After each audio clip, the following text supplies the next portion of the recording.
नुकसान झालेलं आहे. इथं तर नानखेड्यामध्ये 2 तासामध्ये जवळपास 126 एवढा एमएमचा पाऊस झाल्यामुळं अक्षरशः सगळ्या घरामध्ये पाणी शिरलेलं आहे. अतोनात असं नुकसान झालेलं आहे. काल पंचनामा सुद्धा झालेला आहे. एवढं काय नुकसान झालं ती माहिती मिळणारच आहे. पण कार्यकर्त्यांना मी सुद्धा आवाहन केलं होतं आणि आमचं सगळ्यांचं म्हणणं आहे पण एक कार्यकर्ता माझ्या वाढदिवसाच्या निमित्तानं कसलाही मोठा कार्यक्रम नाही मोठा बॅनरबाजी करतात. एक चांगल्या मदतीचा हात सर्वसामान्य माणसाला द्यावा यासाठी त्या सर्व कार्यकर्त्यांना मिळून काही अन्नधान्याचे किट वाटप करण्यात आलेले आहे. आणि अशा प्रकारचे समाज उपयोगी कार्यक्रम आपल्या मतदारसंघात घ्यावा अशा प्रकारचे नम्र आव्हान मी सर्व माझ्या कार्यकर्त्यांना केलेलं आहे.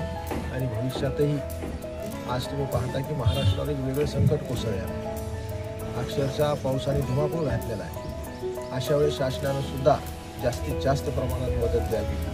NDRFचे नॉर्म्स बाजूला ठेवावे, पंचनामे बाजूला ठेवावे आणि प्रति हेक्टर सरसकट 50,000 रुपये ही मदत जाहीर करावी. अशा प्रकारे स्पष्ट एवढंच म्हणणं आहे की NDRFचे निकष बाजूला ठेवा, पंचनामे बाजूला ठेवा.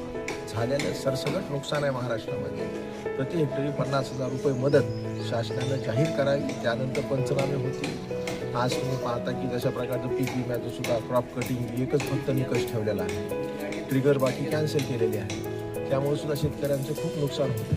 म्हणून अशा प्रकारच्या आसमानी संकट सर्वसामान्य शेतकऱ्याला आल्यानंतर फक्त बघायची भूमिका शासनाने घेतली तर समोर येऊन सरळ हाताने शेतकऱ्याला मदत करावं अशा प्रकारचं आव्हान आम्ही करतो. आणि जर शासनाने ऐकलं नाही तर आम्ही यामध्ये मोर्चा सुद्धा येणाऱ्या 11 तारखेला संभाजीनगरमध्ये आम्ही काढणार.